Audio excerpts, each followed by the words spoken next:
Hey,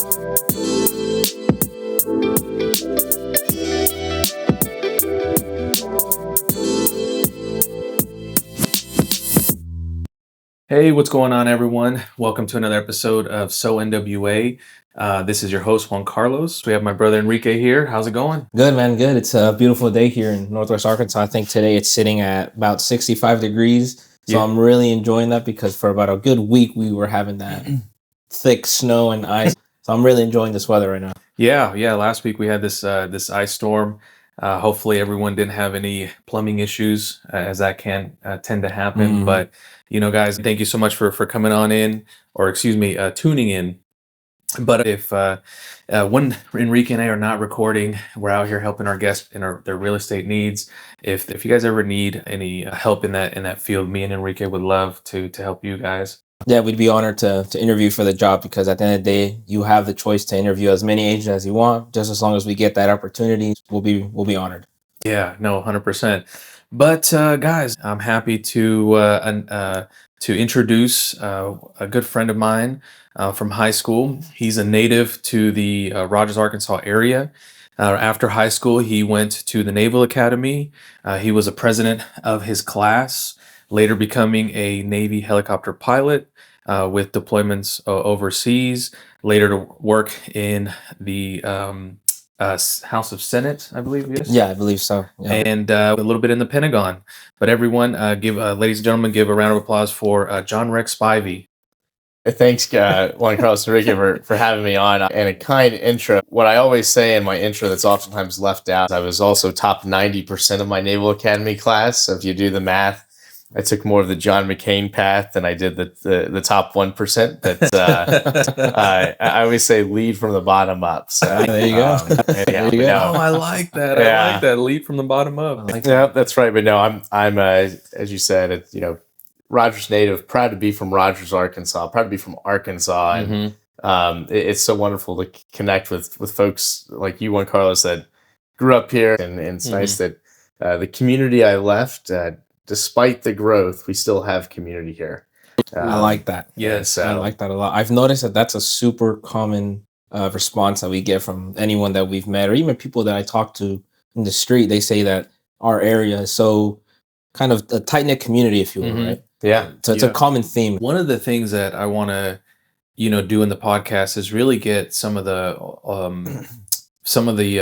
native people that are from the area, from the 60s and 70s and 80s here, and get to know them and see what life was like back in the day. Because I've been here since, I want to say 2000, and Enrique kind of a little bit after that. Yeah, like 2008, 2009. Right? But I think, John, you were born.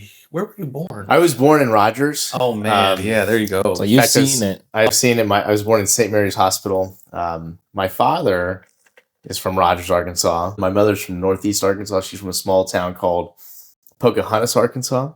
It's the northeastern portion of the state, Randolph County. But I'll tell you, it's funny. Growing up here, a lot of the same teachers that my dad, aunts, and uncles had. I had a few of those as well, and even in Boy Scouts. You mentioned Rogers, Arkansas. I went to the same Boy Scout troop 122 in downtown Rogers that my dad was a member of. I was an Eagle Scout out of there. No way. And it was funny. There's the Swearingen family, which is old downtown Rogers. Mr. Swearingen Sr. was the scout troop master when my dad was going through, and helped teach my dad how to pitch a tent. And then, decades later, his son, Mr. Swearingen, for me, gave me, I think, the life-saving and swimming merit badge, and out of the Swearingen family pool in downtown Rogers. So, I appreciate you making a nod to those folks that have really helped build community and build that community here in Arkansas. And as folks like you and your families have moved here, you've added to our culture, you've added to that community, and you've contributed. For me, I always tell people what made Northwest Arkansas special was that sense of community. And we don't have to build it, right? And we just have to contribute to it because we've got a solid foundation. We just got to continue to contribute as individuals. Ooh, man, that's powerful. I like it. Yeah, I like dude, that's cool. That's quite like that. If you haven't yet, tune into the episode 3 with Mayor P. Ridge. Nathan Z's. Very good episode. Before we started recording, John, here you mentioned that there was a plot of land here many years ago, Pea Ridge, because we're currently sitting in Pea Ridge right now. And you mentioned when you had a friend, right? Your friend owned that, his parents owned that, and you remember you would shoot guns out there, you'd ride horses, you do whatever you did on open land. And how does it look now, that land? Now it's Tyler and Trey Wilkerson. Growing up as kids, it was way out in the county back then, right? And there wasn't any houses around it.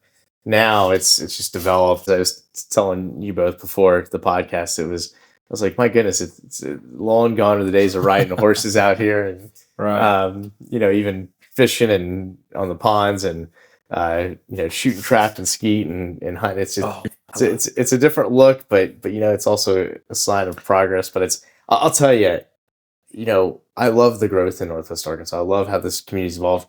Agreed. One thing I hope, though, I hope we maintain what I call those Ozark values. We maintain some of those rural connections that we have, because I think those are special. And for me, as a kid growing up, my grandfather was a cattle farmer, but I hope we still maintain some of those rural roots that we have here, and because I think that's part of what makes it special here. It's a unique set of values. Arkansas values, Ozark values, probably interchangeable, but anyhow. That's good. I'll piggyback off that and say, take what we have learned and what we grew up with and teach that to the future generation, whether it be our kids or, the younger generation, right? Right. I think that's a great point. Yeah, the Ozark Valley. I've not heard of that before. Yeah, that's a great way to put it, Ozark Valley. Where'd you get that from? I've never heard that. To be honest, I stole it from my father, Joe Spivey. There you go. And I think what's also cool about this community is it's evolved too, right? Mm-hmm. It's built on those Ozark values, mm-hmm.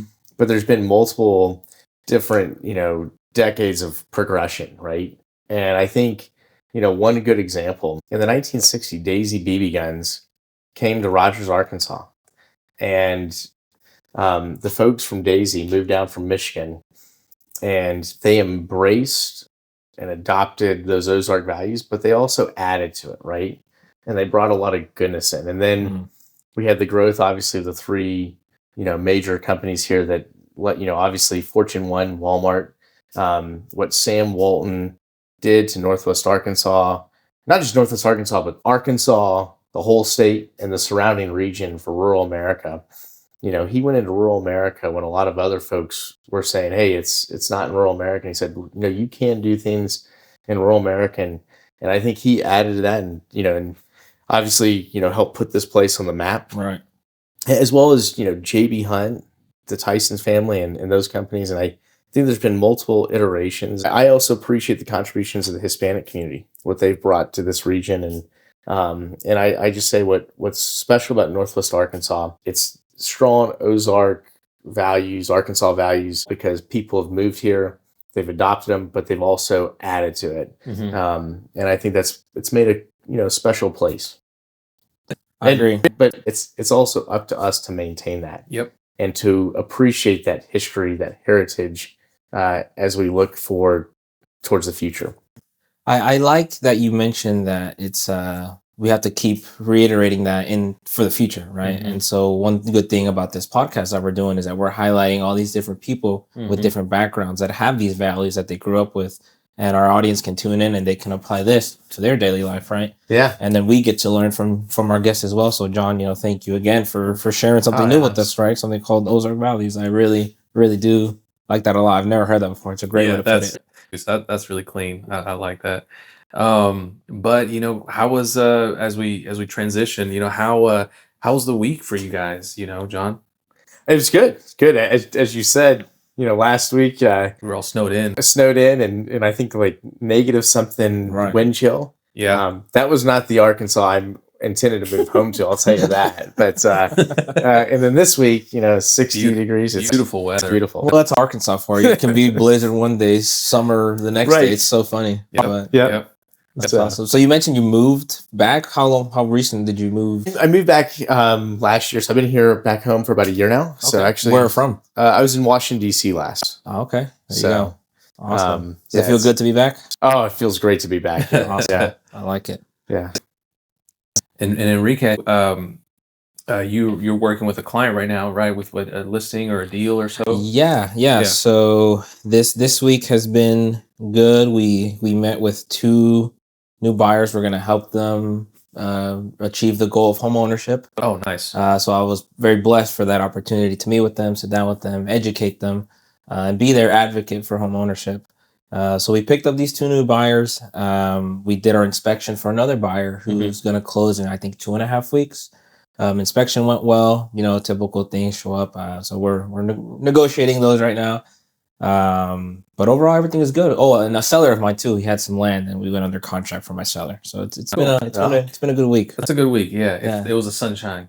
Yeah, I think it was the sunshine. I think so. It made everybody start Yeah. feeling a little bit more lively, Yeah. ready to take some action. So That's too I funny. appreciate the sun for sure. That's good. That's good. What about you, Juan Carlos? How's your week been? It's been good. Before the snow, there was a listing that I got that I went under contract with. So I had a Yeah, within a client. day. Don't forget to mention that. You went under contract within a day of going on the market. But that's not me. Hey, come on, man. You That's- gotta give yourself some props. I appreciate it. No, it was a really good feeling. So there was someone had reached out. There was a piece of land that they wanted to sell, and we did the whole process. It went live, and within 24 hours, we did get an offer for it, and we went under contract. So that was a really good feeling. So right now it's in that process. So a recap, right, for our listeners: if once you're under contract, now it's where The due diligence period begins. correct. Yeah. So this is for your title companies, for your, if they're going to do a loan or anything like that, that's where they do the back end work to make sure everyone is, in compliance, making sure they have, Right. all these. Like with land, you gotta, if the buyer's gonna do a perk test, make sure that they get the perk test done on time. If they're gonna do a survey, make sure the survey is done on time. Yeah, If exactly. it needs a well, talk to people who install wells, get quotes on them, kind of see if all the numbers make sense. Just the due Correct. diligence period, make sure Yeah. that everything is working well. So it's that time. So I think it will, I think it will, I'll say close, and not to jinx myself or anything like that, but I do think everything will go well on both sides. So that's going to be exciting, but I won't find out for another few weeks. Yeah. So It sounds like everybody had a great week. it was a like good to hear week. that. Yeah. Let me ask you guys this: realty interacts with people that are moving to Northwest Arkansas. How do they feel as they move here? What do they think of Arkansas? Are they excited? One happy? thing I'll say is, let's say they're coming from like Central Texas, or they're coming from California, or even the East Coast.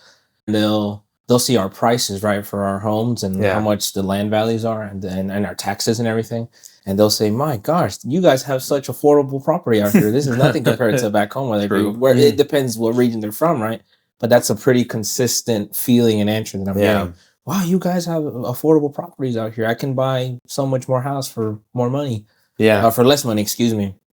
And then they also mentioned too the area, right? They love the area, how we get the best of both worlds, right? A little bit of ruralness, but also kind of that city type environment. That's what I've heard. Juan Carlos, I don't know if you have anything different or. I think it's a little bit of what we were talking about earlier as well, about these Ozark values. They come to this city, or this area, excuse me, and they feel that, okay, I just moved to Arkansas and it's home of Walmart. But then after a few weeks or a few days, they're like, wow, it's actually really cool here. There's a lot of amenities that are offered that these bigger cities offer that I didn't think were here. From entertainment to recreational to, really good restaurants and bars and schooling. If they have their family move here and their kids are maybe in high school or something like that, then they find out that the U of A is actually a really great school and it's down the road, and they feel like it's more affordable. So combination of all those things, from affordable housing to a really good community to those essential amenities that they want, and then the schooling for their kids, man, it's like a win for them, right? I do want to reference from the episode we had with the mayor of Pea Ridge. He shared a statistic with us. He said that I think the population of Pea Ridge grew about 120%. Is what he said, in like 10 years, or at about yeah. within a certain amount of years. And because people wanted to live in this city, right, they had those core values, right, those Ozark values. Tight knit community, family oriented, willing to help whenever needing help. So that just kind of goes to show people are really looking for that kind of environment, and Northwest Arkansas is really a big provider, I think, with that. Very cool. Yeah. One of the things that we do is to kind of ask these open-ended questions, just to kind of see what the answer is, see how we can have a good time with it. But something I just saw right now is share a hilarious travel mishap or an adventure that you've experienced. I think we've all had those at one time.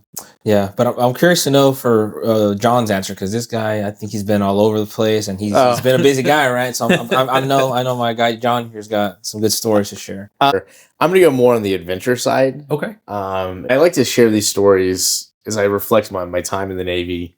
Obviously, we got to travel the world. One of the things that we used to do oftentimes when we'd come home from deployment, we would do these what we would call good deal flights.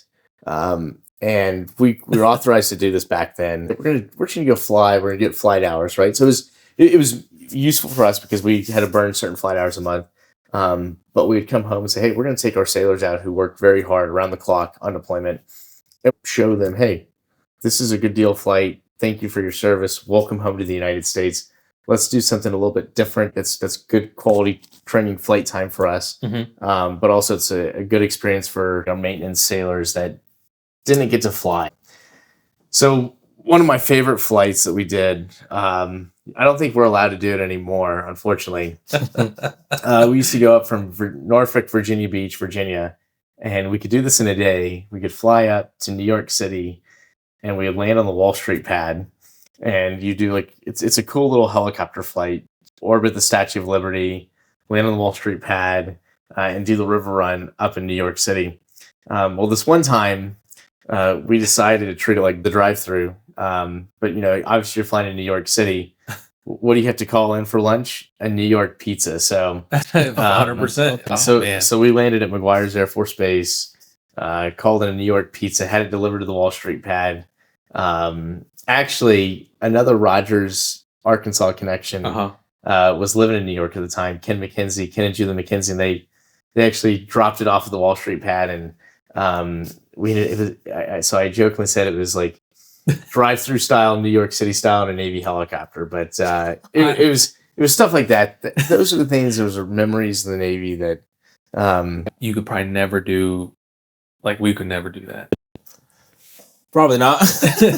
I mean, we don't have access to the resources and all that stuff, training and. No, it's an appreciation meal and flight to those people. Is how I That's understand real cool. and on the record, there were no rules broken. So but that's that's the hardest part about leaving the Navy and coming. I love being home in Arkansas, but I also miss the Navy, and I miss those experiences. I miss the people.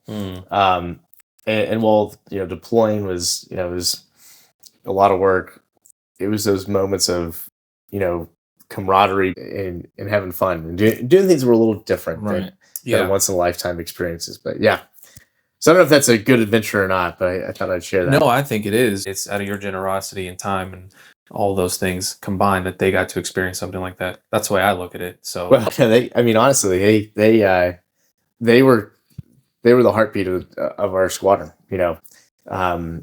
They would deploy in less than 24 hours in the wake of a hurricane to go do good on behalf of the United States, saving lives, bringing humanitarian aid and disaster relief assistance. And so at a moment's notice to do good for this country.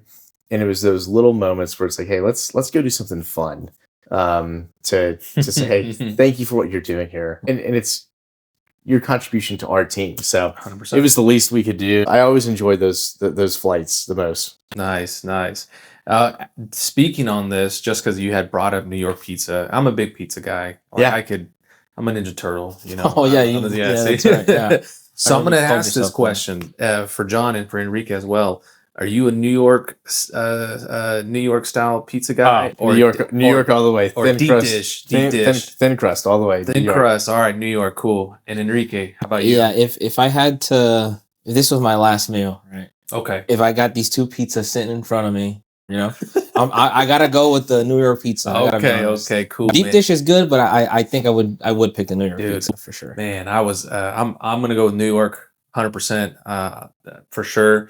And a little deep dish story that I've been chasing a deep dish for the longest. I was like, I've only had New York style pizza, and I was like, man, I think I'm gonna love a deep dish. I just know it. That's what I kept saying to myself for years. I finally had a chance to go to Chicago and try this deep dish pizza, and I was like, nah. I'll give them one more try. Yep. I don't remember what the name was, and it was Giordano's or I don't know. Someone's probably like, that's not the place to get it. But so I'm gonna give one more try. Yeah. So next time, more of a local place or a mom and pop shop. But yeah, New York style. All It the might way. be better from a mom and pop shop, but again, it's good pizza, but I'd rather like Johnson, a thin crust pizza for sure. Yeah, I think it's Oh, really 100%. Yes. you get to fold it, it stays nice and even crunchy crust. Texture too. Just Oh texture. yes, Yep. absolutely. Yep. I'm a big texture guy. I love crunchy food. So a thin, crunchy slice of pizza. Totally agree. Perfect. Yeah. It's the Yeah. best. I like that. So John, we talked a little bit, right? You're here from Rogers originally. But prior to your father, because your father is also from Rogers, right? Yeah. Where is your grandfather also from Rogers, or where did your family originate from? Yes, my grandmother's from Boston, Massachusetts, and my grandfather was actually born and initially raised in New Mexico, and his family migrated to Arkansas in the Great Depression during the Dust Bowl. So my great grandfather, the story is he got on a train and he told my great grandmother, Mother Alice, at the time, that he said, "Hey, I'm going to get on a train and I'm not getting off till I see green." And that happened to be in Siloam Springs, Arkansas. Oh, there you go. And there were a few other requirements, and one was, they wanted access to opportunities like education. Mm-hmm. So my grandfather and his two older brothers could go to college, and that was John Brown University at the time. And so my family actually really, and as far as Northwest Arkansas, our roots go back to my great grandfather coming on that train and landing in Siloam Springs, Arkansas. And then he went off to World War II. He was in the Army Air Corps. And then he became, I believe, a seismologist engineer. He was on oil exploration crews across the world in Saudi Arabia, in Calcutta, India. And long story short, he met my grandmother. It's a cool romance story. They met on a ship coming back to the United States, fell in love, proposed to her, and convinced her to marry him, and then they moved to Calcutta, India. I think the convincing part to move to Calcutta, India, that was fascinating for her being from Boston, right? But so my father was actually born in Calcutta, India. And my parents tell the story better, but when they were in Calcutta, India, he said, I want to move back to Arkansas. I want to be a cattle farmer in Arkansas. And to be honest with you, it might have been easier to convince my grandmother to move to Calcutta, India at the time than it was to move to Arkansas. But that was 1959. My dad was 1 year old when they moved. I really have a lot of respect for, my grandfather and my grandmother. When they came here, my grandfather said, "Be a giver to the community, get involved." And he was really involved in things like the Rotary Club, involved in a lot of civic efforts in the community, and as was my grandmother. My grandmother, I think, was ahead of her time in many ways. Mm-hmm. On many fronts. She was really involved in the schools. She was involved in helping youth. Her previous job, she was the director of an organization called Our Farm. I look up. I'm partially named after my grandfather, Rex. My other grandfather's John, out in East Arkansas. And so the mixture of the two. So the mixture of the two, and I'm always proud of that. And I think that's also part of my Arkansas heritage. And the same could be said from my grandparents over in Pocahontas, Arkansas. They believed in community. And so I think for me, yes, but the heritage and how long my family's been here, it's quite a while, but I think I'm really proud to hopefully build upon that legacy that my family's created here. And I look up to my grandparents both, and unfortunately my grandfather's passed away when I was 10, but I was fortunate to have both my grandmothers alive. My grandmother in East Arkansas passed away, but my grandmother Adeline is still alive. She's 98 years old. I shouldn't say that, by the way. I'm never allowed to tell her age, but she's the matriarch, and but what a blessing that is. It is. Oh my gosh, that's awesome. Probably the greatest. And I am sorry to hear about your. Oh no, they lived a great life, and I think the greatest blessing of moving home to Arkansas is spending quality time with my grandmother, and she's my grandmother, but she's like a very good friend. She's like a best friend to me. And so there you go. Anyhow, so man, you just connected us. That's she's got to come to the podcast. I don't know.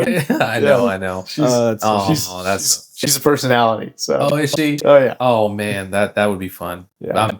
But You know, you might be one of the first people I know really have a deep history in this area.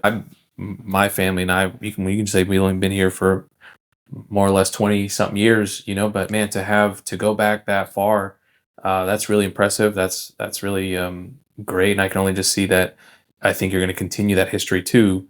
But what is one of your earliest or best memories of Northwest Arkansas? You know, one of I just talked about my grandparents. My grandfather, be named after both my grandfathers. Um, I have very distinct memories with both of those grandfathers. I used to look forward to every Saturday morning. We'd load up and we'd go to breakfast, and then we'd go work the farm. And I remember that I always cherished those memories probably the most. I was shy little boy back then, but just to be in the car, usually it was with my father and my grandfather. And I was a little boy, so I wasn't really working, but I was just tagging along. I was kind of their wingman, and just to have those memories and to just be in the back seat hearing their conversations about whether it was local politics, breaking the ice on the ponds for the cows. Those are just memories that I'll never forget. And even then, both my parents, I have memories of with them as well. My mom, dad, that they're involved in the community and the schools. You asked about like what makes, I think, this community special is like, as I said, knew a lot of my aunts and uncles, but with my mom being a teacher, I couldn't get away with anything. I couldn't get in trouble because everybody knew about it, right? So I had to be really careful. I know he went home every day like, God darn. I know. And then the other one is I remember going to East Arkansas, and there was two highlights in East Arkansas. My other grandfather, JD, he would every time we'd come there, and this is traditional. This is very Arkansas. We'd go there, we'd go to dinner maybe, and then the highlight was he'd take you to Walmart and you go buy something, right? And that was the highlight to go visit him in Pocahontas, Arkansas. Is you get to go visit Walmart and he'd buy you something. That's what we did in high school. We used to go to Walmart. That was the only thing back in the day. Do you remember when Walmart was 24 hours? I was about to say that right now. I'd go to Walmart in the middle of the night. My friends when I was in high school. Can you imagine being a Walmart employee at in the graveyard shift, and you just see this bunch of kids just walking through the door now, right? Like we're older and we're like, oh my gosh, I would want to kick those kids out. I wouldn't want them in the store because they're not gonna buy anything. Yeah. But which there's no 24-hour Walmarts anymore, I don't think. But yeah, I remember doing that. Yeah, I like that you bring that up because I have a funny story too. So back in high school, most high school kids, they don't have a job or they have a part-time job. So what I did for money in high school was I'd find loose change on the ground or in like a drawer or something. I had a little pouch. I called it my coin pouch, and I'd fill it with quarters, dimes, nickels, pennies, everything, right? And we'd go to the Walmart in the middle of the night, me and my two friends, Alan and Eddie, and we could afford. And this is before everything went up, but we could afford to each get a soda and a little candy bar. Just going to Walmart and hanging out. It's very Arkansas. Yeah, I find it so funny that you say it really is. Yeah. Oh, it is. Yeah. Yeah. It's especially in like small towns. Yeah. So yeah. I remember back in the day, there used to be a lot of kickbacks. If at the Walmart? No, not at Walmart. Oh. Like with your friends. A lot of kickbacks if they're parents. Oh yeah. Yeah, if they were out of town or something. Hey, come to my house. We got a kickback. Let's go. Yeah. Yeah. Absolutely. So that's funny. Yeah. Well, you've been here for a long time, right? You got really deep roots in the area. Yeah. In your opinion, John, what do you think makes this area so different compared to other communities outside of Arkansas? Yeah, I think it's very simple to me. Arkansas is known as the natural state now, but before that, our state slogan or motto, whatever it was, we're the land of opportunity. And in Arkansas, there's opportunity. I think that's what's different here. If you have an idea, run with it. Man, I gotta do some Arkansas history. I don't think I knew. Yeah, no, I think it changed like a couple decades ago. If you have an idea, run with it. We're a state built on dreams. I mean, you look at what Sam Walton did. We pulled it off, right? Because people believed in him. Maybe not immediately, right? But there were people that bought into it, and they created Fortune 1, right? JB Hunt, same thing. I think it's just we have an innovative culture, and I think it goes back to like it's land of opportunity. It's like if you have an idea, run with it. people in Arkansas, they dream big, and I think we, get things done because, we encourage things. We believe in each other. Yeah, I really like that answer, and I really like that the slogan used to be "Land of Opportunity." Yeah. I had no idea that even I that didn't- was I- around. Yeah. I didn't know. I mean, I'm so old school, and there's two things that I believe in, and I'll probably never be successful in changing them. But one is I still wish we were the land of opportunity, because I just think that's who we are. We are the natural state, but I do think we're the land of opportunity. Okay. That's the first. And the second, and this one does drive me crazy, and I don't like that we're called Arkansan. Oh, I think we should be called Arkansasiers. Oh, Because we were a sorry. state before Kansas, and we're Arkansas, not Arkansan. So anyhow, that's just my opinion. I like so it. Yeah. Well, a lot of people feel that way about the pronunciation, Yeah, right? yeah. So I can understand how people would feel that way for sure. yeah, Yeah. I'm trying to think. How do I say it? Arkansas. I've always said Arkansas. I always said Arkansas too. Yeah. But yeah. So my life goal is if we can change it from Arkansas and Arkansas, I will have led a successful life. There it you is. go. I like it. Hey, it starts somewhere, right? That's right. There yeah. you go. Dream. One of the things that fascinates me is your military career, and I don't know too much about it, so I Yeah. really take some time to honor that, but also to get to know more about it. And so you can be as detailed as you like, Okay. or give it the quick version of it, however you like. Yeah. Yeah, no, I my dream in the 6th grade, I said, I want to go to the U.S. Naval Academy. I went to my dad and I said, hey, this is my dream. And it started with, all right, that's great. At the time, I was a C student. I was a follower, not a leader. And he said, all right, you're going to have to change the person you are then. You're going to have to become an A student. You're going to have to become an Eagle Scout. You're going to have to be a leader, not a follower. And he listed all these things. He goes, and get involved, give back, be in your community, because that's what the Naval Academy wants. That's what West Point wants. And so I was like, all right, I'm going to go do that. Right. Mm-hmm. So that was kind of really what changed the trajectory of my life. And then my mother probably made one of the most significant contributions. It was middle school, I want to say. There was something happened, and my mother gave me a lecture as a sit down one day at home, and she said, you didn't stand up for what was right today. You talk about going to the Naval Academy, wanting to be that kind of leader. Well, you're not going to make it with that kind of attitude. She goes, being popular is not always being with the popular kids. Being popular is being respected by all and stepping up and standing up for what you believe is right. And so I will just say a huge part of who, not necessarily why I got to the Naval Academy, but I think what helped me there was the foundation that largely my parents built, and putting some guide rails before I got there. Wow. I had the privilege and opportunity and honor, frankly, to be nominated to the Naval Academy from the state of Arkansas. I took my nomination by Senator Bozeman, then Congress Bozeman, to go to the Naval Academy as represent the people of Arkansas. I can tell you a funny story about that after this, about calling the Hogs during our plebe summer boot camp, which is funny. But anyhow, and at the Naval Academy, I'll just like me, I was one of many. I was one of many, just representing the goodness of this country, coming from every state, territory, and walk of life. And so, while there, I was like, this place is awesome. This is where I want to be. But it was really just a stepping stone to get to in the actual U.S. Navy. And that was the ultimate privilege, because it was truly one team, one goal, one purpose. And we got to do a lot of different things. I mentioned, multiple deployments, but also humanitarian aid and disaster relief. And I got to see our sailors do a lot of different things that was just very special, and it made you proud to be an American. I tell people all the time, people in this country are very proud of the military, and as a service member, thank you.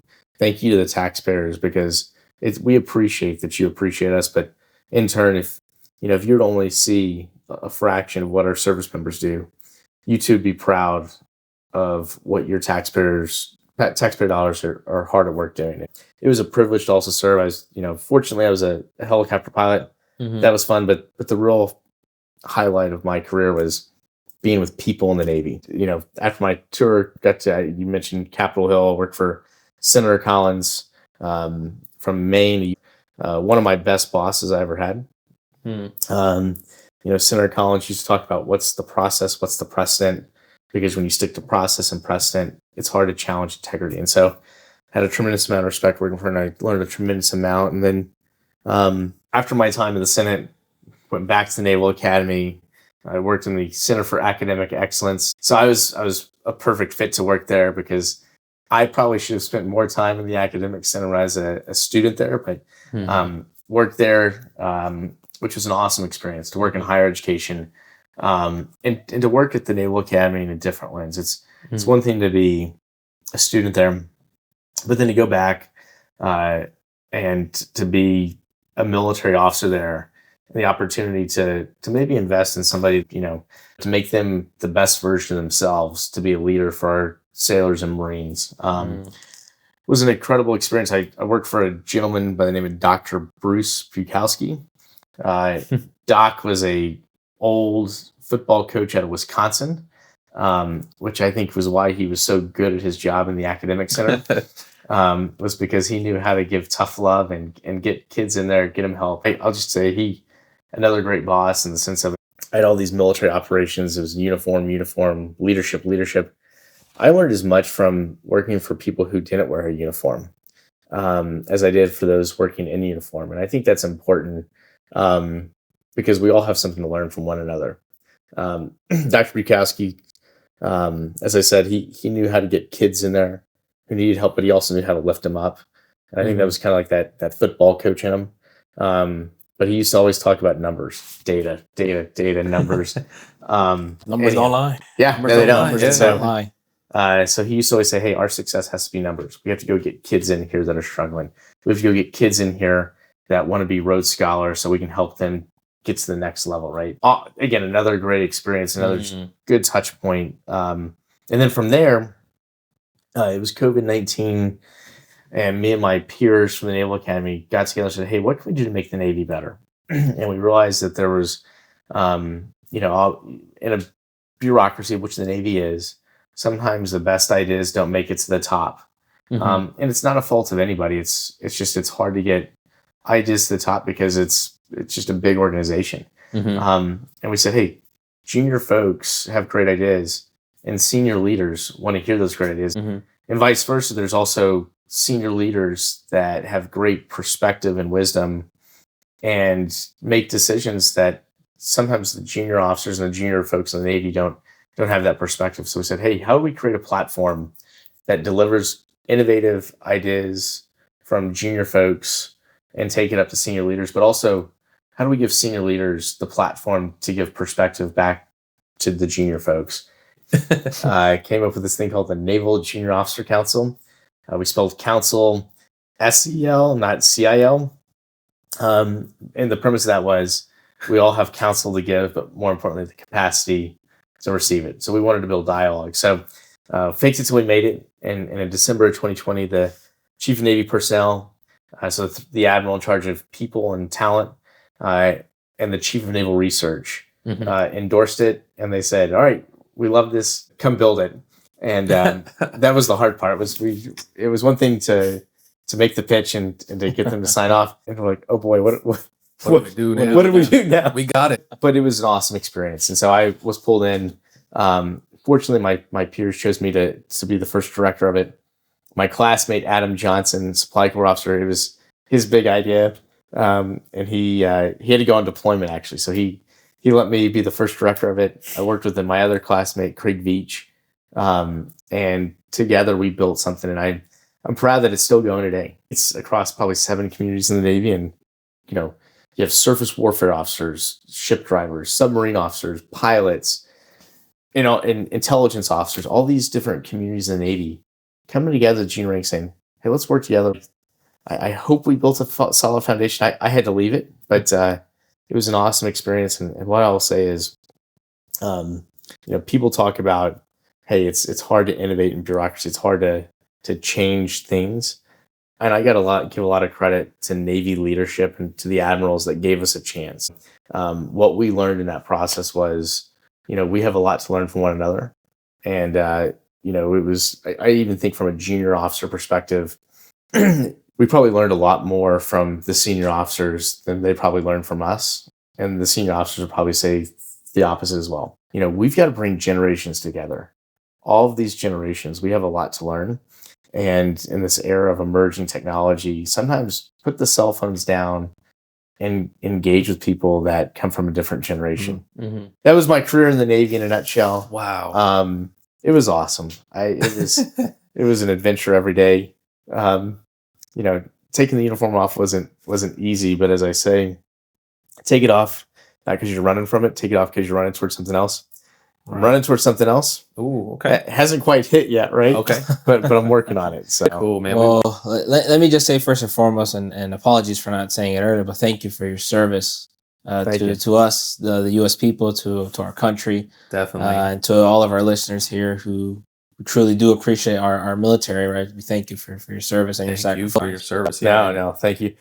Well, thank you. And I, as I say, thank you to the American taxpayer, because I can tell you, the American people do appreciate our military today. And I think that's seen in VA funding and like the mental health and like disabilities afterwards. The American taxpayers definitely appreciate us. And so in turn, I will always say thank you. And that's an important piece. And I hope we can always maintain that support of our taxpayers and the people of this country, supporting those in uniform, because that's an important aspect of our country. Agreed. Yeah, military. I think there's a lot of folks here in our area. I want to say, I mean, I know a few people that I've met personally throughout my life that they're veterans. They're currently on deployment, or they can be called for deployment at any moment's notice. So I've always appreciated those people, because I know how difficult, based on what they've told me, how hard it can be for them to get up and leave, or to sacrifice their time. Right? Sacrifice their time and then come back and is it what do you say, become a civilian? Right? Yeah. I know the transition is not easy, but that being said, now that you've returned and you're not involved in the military no more, how has it been? How's that transition been? I think so. First off, transition is tough. We all make transitions in life, and it's never easy. It's never easy to leave the known and to go into the unknown. It's a new environment. So that's the first thing I'll say is, like, I've gained an appreciation for transition alone. Number two, I think for me, it's been an experience, but it's been a good experience in the sense of we talked about my grandmother earlier. To have quality time with my family after coming through the military. I was gone for 15 years, and had that quality time with family again, to reconnect with people in the community. That has been an incredible experience and something that I'm grateful for. That said, I do think there are areas to improve. And I think where we can improve, and it goes both ways. I think service members and veterans can do a better job of translating their experience to private sector employers. But I think also, private sector employers could also, benefit from military service or military veterans by giving them a chance, but also saying, hey, that military background may not translate directly to this specific role. But I think if sometimes if they went beyond just the specific requirements and just gave military folks an opportunity to prove themselves, I think that they would actually see great value in that. And I think that's something we've made great strides as a society, but I think something we could always get better at and improve. And so again, I think that goes both ways, but part of that's also just the translation. And that's up to how we could prepare service members better for that transition. And frankly, for me, I didn't realize, I thought it'd be pretty easy. But I think you have to go through it, right? But as I say, transition's hard. What I've learned the most is maintaining a positive attitude and looking about the future and looking for opportunities. And I think for me, because of my year in transition, I've gotten to learn who John Rex is outside of the military uniform. And I've got to define who I am. And go back to the John Rex before I went to the Naval Academy. Go back to reconnect to my community. And as I said, when you leave the Navy, you run towards something. Today, 1 year out, I now know more than ever what I want to be 10 years from now. And I'm excited about that. I'm excited about that opportunity. And I'm looking forward to contributing as a civilian, learning from the lessons learned in my experience, and helping pave the way for future for others in the future. So so they can maybe learn from my mistakes. Mhm. This community has been very appreciative and thankful of the service, and it's been sincere and genuine. Mhm. And so I just want to say to those that have really taken me in, been a friend and an advocate, thank you. Man, that's awesome. I love it. That's a great answer Yeah. right there. Yeah.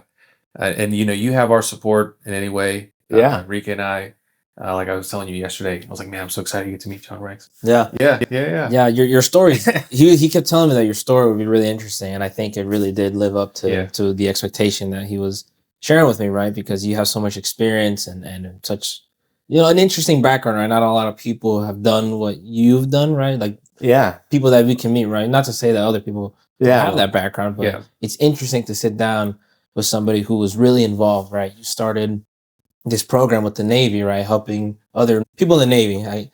You're helping assist them in growing their career and growing them as somebody in the And Navy. you left a tool for them. Yeah. Right? Like you left a tool for them to use now.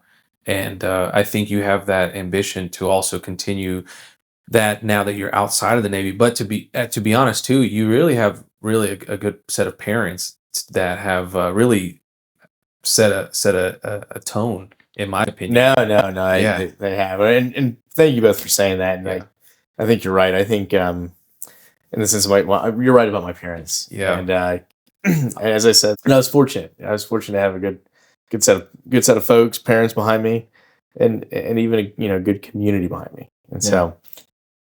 Okay.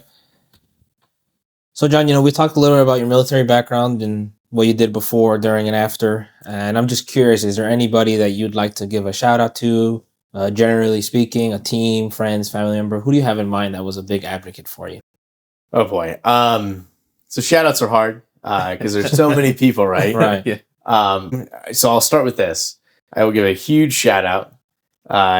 Juan Carlos, Furman Sandoval. Oh, yeah. Is the reason why we got reconnected. That is correct. So I'm going to give a big shout out to Furman Sandoval, who's also a Rogers native, went to Elmwood Junior High with us. And he did. For those that don't know, Furman has had an exceptional career in the United States Marine Corps.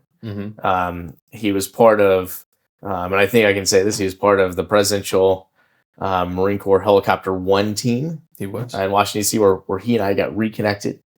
And then he reconnected me and Juan Carlos together. So my shout out is to Furman Sandoval. And what I will say is, you guys thank me for my service. Thank you for your service and continued service in the United States Marine Corps. And I can honestly say this, being a Navy veteran myself. Thank God we have people like Furman Sandoval serving the United States Marine Corps. He is making an impact. He is making a difference. I had the privilege to walk around with Furman and hear how his Marines look up to him. And so I will say, Furman, thank you for what you're doing out there. Tip of the spear for the United States Marine Corps. And my shout out is because of you and the relationship that we had at Elmwood Junior High. As I was talking about community earlier, that's it right there. Pick up the phone. Hadn't seen Furman for a decade plus, and we picked up right where we left off. That's awesome. And so I will give that shout out. Cool. And then in general, what I will say is I've got friends here. I mentioned a few folks, my folks here. There's a whole community here. Yeah. I could talk about, the Elmwood Junior High teachers that I grew up with, the Rogers High School football coaches and teachers at Subiaco that I had down in the River Valley, the Naval Academy. What I will say is I learned from a lot of different folks. But I'll summarize it with this. I have a very good mentor from the Naval Academy that once said, she calls me J-Rex. She's like, J-Rex, do you want to make a point or do you want to make a difference? And so a large reason of why I was successful is all the people that have helped me go from making points to making differences. And that starts out of this whole community. That starts out at coaches and mentors here. Starts out with my link in the chain class, the class of 1963 at the Naval Academy, my peers, and so forth. So I don't know if I want to give a shout out other than my family, but I'll just say for those that have contributed, made an investment in my life, and have helped me go from being making points to making differences. Thank you. Ooh, Love it. That's great. I love it. That's great. And just to say, yeah, I look forward to having Furman on the podcast. Oh, good. Yeah. Furman is such a special person to me, and we've been really, really good friends at a really young age, and I have nothing but love and respect for him and his family, and I love his mom. His sisters are like my sisters. I love his wife Maria. Anything that they need, me and my wife are there for them too, for the whole family. Every time I see his mom out in the store or something, I give her the biggest hug in the world. She is, they're all amazing. So, yeah. Well, and I'll say this, what I love about Furman is he always has this just giant smile. And I it's the art of a smile. I mean, he's got it, and he just does. You have the worst day in the world. Like, see Furman sit smile, and you're like, man, he. Oh my gosh, yeah, he's a really good guy. Yeah, that's awesome. Great American. Yes. As we kind of wrap up the podcast, we still got a few more minutes, but something we always do is highlight the area, right? Yeah.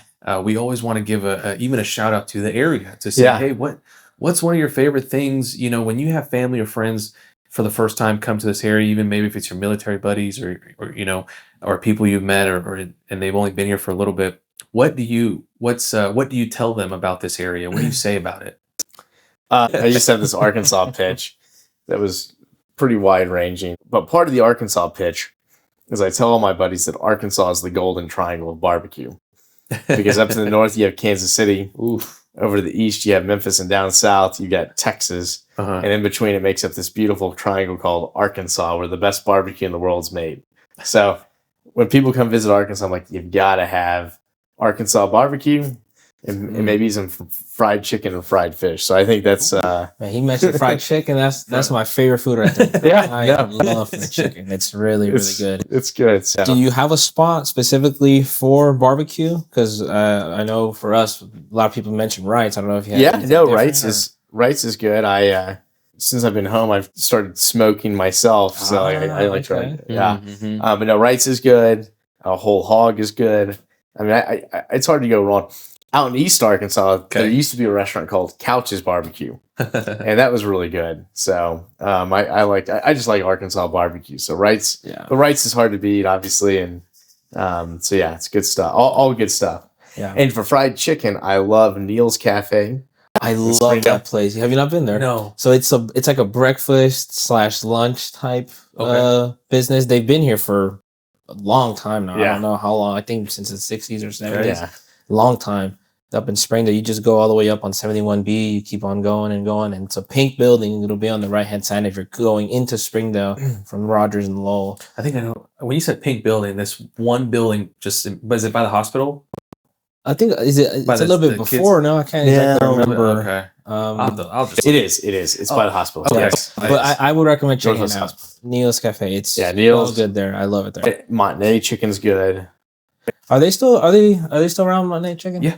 Okay. It's still good. So yeah. I think I was thinking about that one that was in Springdale that they closed down after. What was it called? AQ chicken. AQ. Yep. Yeah, they're actually gonna reopen it again. Are they actually? Yeah, I think a different location.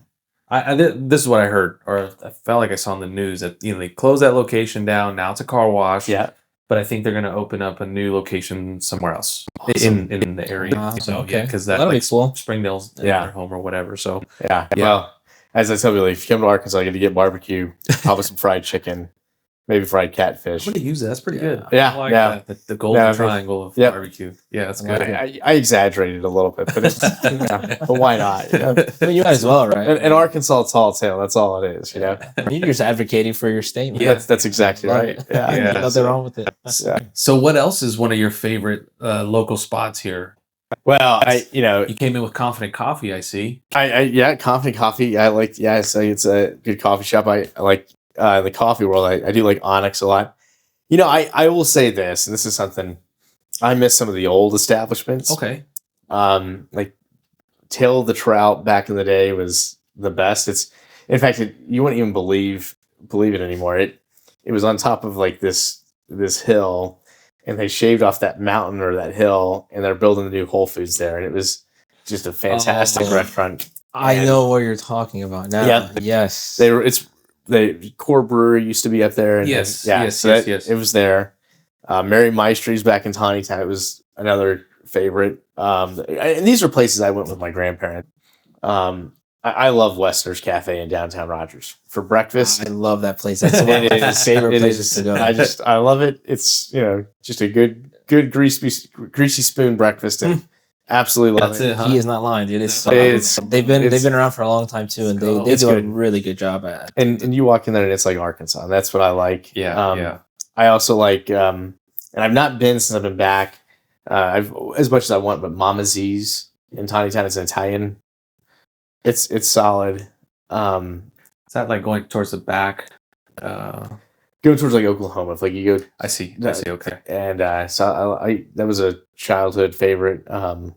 Yeah. So those I'm kind of a homer in that way. Sure. Unfortunately, there's the Fat Chef out towards Prairie Creek was great. They just closed. Yes. And the other one that I know downtown Rogers has a lot of new restaurants, but Las Palmas was also like just a staple for me growing up. Is like Las Palmas. Yeah, I remember that. I kind of like the stuff I grew up on. So that's totally fair, though. I mean, I can definitely understand, right? So yeah, you mentioned a lot of great places. Like, I think so. Westerners Grill for me is real good. The other one is that I like is Herman's in Fayetteville. That I haven't been. No, it's good. Is that one good? Yeah. Okay, we'll have to check it out. And it's old school Arkansas, and so, but yeah, love it. I love it. Well, guys, we're reaching the end here, and so for you, Mr. John, we have this little tradition that we do here on our podcast. So what we do is we like to try and connect all the episodes with one another. Yeah. So what we do is the previous guest has left you a question to answer. Okay. And then once you answer the question, then it's your turn to leave a question for the next guest. Right. So the question that was left for you, John, is what superpower would you have and why? Ooh. and feel free to take your time and think about what it would be. I'll tell you, I'm not really good at these kind of questions, to be honest with you. So I maybe my superpower should be like being better at answering questions like this, or I don't know, reading minds. Yeah, there you go. But I'll tell you this, just because I'm terrible at answering these questions, and given my previous career, I'm going to say flying would be my superpower. Okay, and I realized that was never going to happen. Okay. So I wanted to be a Navy pilot. So that's why I flew. And then, no, that's a cheesy answer, but you saw Top Gun. I saw Top Gun. I'm like, that's it. I like it. I like it. Okay. No, okay. I'll go with flying. Okay. Yes. Very cool. We can say that partially inspired my career pursuits in the Navy. There you go. But it would make sense, though, right? Is it true when you're flying, you lose, I wouldn't say focus, but you forget about everything else when you're up in the sky? Yeah, it's interesting you asked that. I would say when in the Navy, we used to talk about compartmentalize. Compartmentalize, leave any stressors, any things that's going to distract you from being in the cockpit, flying the aircraft. And so, but I think you kind of train to it, right? You train yourself to compartmentalize, to fly the aircraft, and what we would call in the Navy, aviate, navigate, and communicate, right? Always fly the aircraft first. Nice. So now what is your question for the next guest? Well, I'm not as I said, I'm not good at answering creative questions like that. So we got all the time. My question is, because I think this podcast is about like Northwest Arkansas. Mm-hmm. My question is, what can we do to make Northwest Arkansas better? What can we do to make this community better? And where are areas that we can improve maybe the most, or where are some things that we do really well that we can build upon? Okay. I like that question. That's a great question. Especially with all the growth that we're getting. You know, I think it's really important to pick the community's brain and see what we who are living in the community, every day, what we can kind of do to grow and make our area even better than it already is. Yeah. So that's a really great question. I believe in being forward-thinking, inspirational. I would phrase as opportunity. Where are there opportunities? Okay. I like it. Oof. I like it. I like that, yeah. Well, I'm curious to know how our next guest will answer that. Yeah. But folks, we are here at the end of the episode. John, thank you so much for your time. Thank you all. And And by the way, thank you for what you are doing by connecting Northwest Arkansas. And I appreciate efforts like this because, and thank you for even reaching out and asking about like, hey, how do we connect the old to the new? And I appreciate that. So thank you. Man, thank you. Well, we're honored to have you here as a guest. Juan Carlos and I are. He had this idea originally, right, to highlight the area and serve our community. And so this podcast, I think, is doing a great job. So people like you contributing your time, we're really grateful. Yep. We're always grateful for you guys, for our guests to be here and to give us their time. That to me is such an honor, and because people don't have to. Yeah. People, may not believe in this or anything like that, and that's fine. Yeah. But man, when someone says yes, I'm willing, man, I'll give them. I'll do whatever I can just to say thank you. So thank you. Oh, yeah, easy day. Yeah, absolutely. A fun day. Yeah, that's right. Easy fun day. Yeah, it's a better great time. than last week's cold week. Oh yeah, I agree. Well, yeah, guys. But again, quick reminder: Juan Carlos and I are local real estate experts here in the area. So if you ever need any service or help, please feel free to reach out. Follow us on our social media. Our podcast Instagram is NWA Podcast.